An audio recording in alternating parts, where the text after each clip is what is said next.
ஸ்ரீ குருபியோ நமக. அனைவருக்கும் நமஸ்காரம். இன்று பெருமாளுக்கு உகந்த தினமான சனிக்கிழமையும் திருவோணமும் இணைந்த நன்னாள். திருவோணப் பெருமாள் என்று அழைக்கப்படும் ஒப்புளியப்பன் மிகுந்த வரப்பிரசாதி. இங்கு ஒவ்வொரு மாதம் ஸ்ரவண நட்சத்திரத்தன்று ஸ்ரவண தீப விழா மிக சிறப்பாக நடைபெறும். அதனால் இந்த திருவோணத்தில் ஒப்பில்லா அப்பனான ஒப்புளியப்பனை வணங்குங்கள், ஒளிமயமான எதிர்காலத்தை தந்திடுவார். இந்த நன்னாளில் அவரது மகிமையை ஒருமுறை கேட்டாலே நமது மன கிளேசங்களை தீர்த்திடுவார், மன விருப்பங்களை வேண்டுதல்களை பூர்த்தி செய்வார், திருமணப்பேறு மற்றும் தம்பதிகளுக்குள் அந்யோன்யம் ஏற்படும். நாம் இந்த தினத்தில் சக்தி வாய்ந்த ஸ்ரீ பூமி தேவி சமேத ஒப்புளியப்பன் ஸ்லோகம் சொல்லலாம். விண்ணகரம் என்றால் விஷ்ணுவின் இருப்பிடம் என்று அர்த்தம். அதனால்தான் திருவிண்ணகரம் என்று போற்றப்படுகிறது. 108 திவ்ய தேசங்களில் விண்ணகரம் என்று அழைக்கப்படும் ஆலயங்கள் 6. அப்படிப்பட்ட 6 ஆலயங்களில் இந்த திருவிண்ணகரம் என்று அழைக்கப்படும் ஒப்புளியப்பன் கோவிலும் ஒன்று. கோவில் நகரம் கும்பகோணத்திலிருந்து 7 கிலோமீட்டர் தொலைவில் அமைந்துள்ளது இந்த ஒப்புளியப்பன் கோவில். இந்த தலத்து பெருமாள் விசேஷமானவர். 1000 ஆண்டுகள் கடந்து மிளரும் அழகுடன் சுத்தானந்த விமானத்துடன் கூடிய கருவறையில் சால கிராமம் செண்பக மாலையும் அணிந்தபடி 4 திருக்கரங்களுடன் திருப்பதி வெங்கடாச்சலபதியை போன்ற நின்ற திருக்கோலத்துடன் கிழக்கு திசை நோக்கி சுமார் 9 அடி உயரத்தில் ஒப்பற்றவனான ஒப்புளியப்பன் எழுந்தருளியிருக்கிறார். மேலிரு கரங்களில் சங்கு சக்கரம் ஏந்தி கொண்டிருக்கிறார். கீழிரு கரங்களில் இடது கரத்தை ஊரு ஹஸ்தமாக தொடையில் வைத்தபடியும் கீழ் வலது கரத்தில் தன் திருவடியை காட்டியபடியும் காட்சி தருகிறார். மாம் ஏக்கம் சரணம் விரஜ என்ற கீதையின் ஸ்லோகம் வைரத்தால் பொறிக்கப்பட்டிருக்கின்றன. மாம் ஏக்கம் சரணம் விரஜ என்றால் என்னை சரணடையுங்கள், உன்னை காக்கிறேன் என்று பொருள். ஸ்ரீனிவாசன், திருவிண்ணகரப்பன், ஒப்புளியப்பன் என்னும் திருநாமங்கள் கொண்டும் அழைப்பதுண்டு. பெருமாளுக்கு வலதுபுறம் கீழே மண்டியிட்டு வணங்கும் திருக்கல்யாண கோலத்துடன் அருளும் தாயார் பூமாதேவி. இங்கு தாயாருக்கு தனி சந்நிதி கிடையாது, பூமி நாச்சியார் என்றும் அழைக்கப்படுகிறார். இவர்களுக்கு இடதுபுறம் பெருமாளுக்கு கன்னிகாதானம் செய்து வைத்த மார்க்கண்டேய மகரிஷி அமர்ந்த நிலையில் வணங்கும் நிலையில் உள்ளார். இத்தல தீர்த்தம் அகோராத்திர புஷ்கரணி. திருப்பதி வெங்கடாச்சலபதி சுவாமிக்கு செய்து கொண்ட பிரார்த்தனைகளை அவரின் அண்ணாவான இத்தல ஸ்ரீனிவாச பெருமாளிடம் செலுத்தலாம் என்றும், ஆனால் இங்கு பிரார்த்தனை செய்து கொண்டு திருப்பதியில் செலுத்தக்கூடாது அப்படின்னும் சொல்லப்படுறது. தல புராணத்தை பார்க்கலாம். மிருகண்ட மகர்ஷியின் புதல்வர் பக்த மார்க்கண்டேயர். அவர் இந்த தலத்துல விஷ்ணு பகவானை நோக்கி தவம் இயற்ற துளசி பறிக்க சென்றார். அப்போது அந்த துளசி வனத்தில் ஒரு செடியின் அருகில் சிரித்த வண்ணம் மயக்கும் கண்களுடன் வியக்கும் அழகுடன் மழையாக மலர்ந்த மலராக பூத்திருந்த ஸ்ரீ மகாலட்சுமியை கண்டார். மார்க்கண்டேயர் பாசம் பொங்கும் மனதுடன் குழந்தையை கையில் எடுத்து வளர்த்து வந்தார். காலங்கள் கடந்தன. மழலை மொழி தெளிந்தாள் மகாலட்சுமி.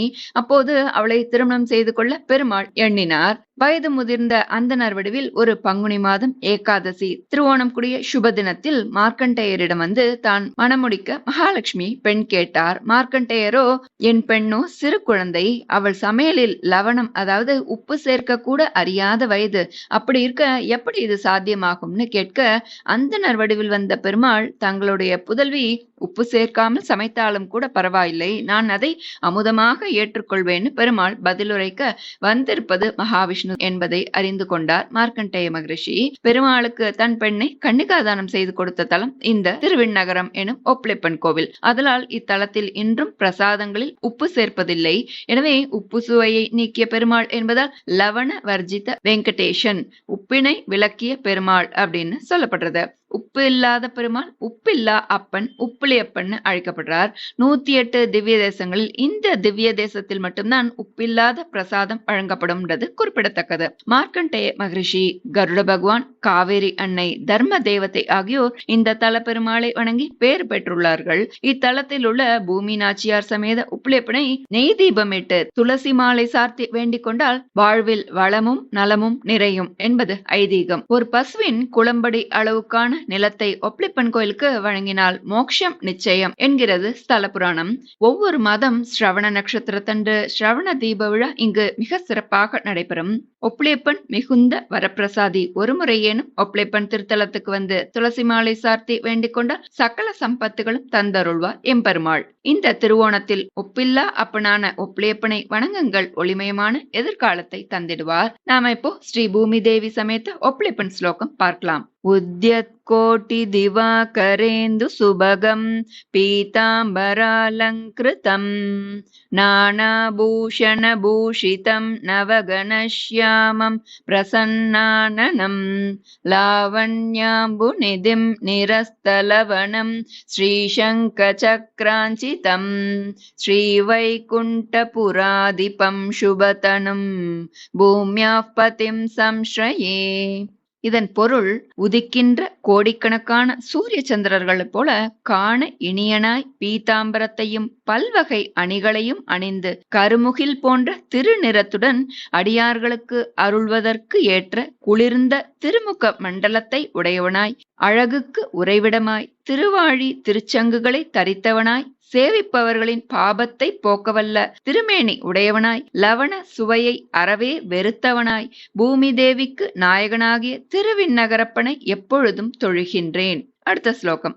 மார்க்கண்டேய மகாதபः பலதயா ஸ்ரீவ்யோம புர்யாம் புரா சஞ்சாதா பரிணீய தத்புரபதிம் த்யக்த்வா ரசம் சைந்தவம் பக்தானாமபயப்ரதான நிரதா புல்லாரவிந்தேக்ஷணா சேயம் புஷ்யது மங்களான்யனுதினம் சர்வாணி சர்வம் சஹா.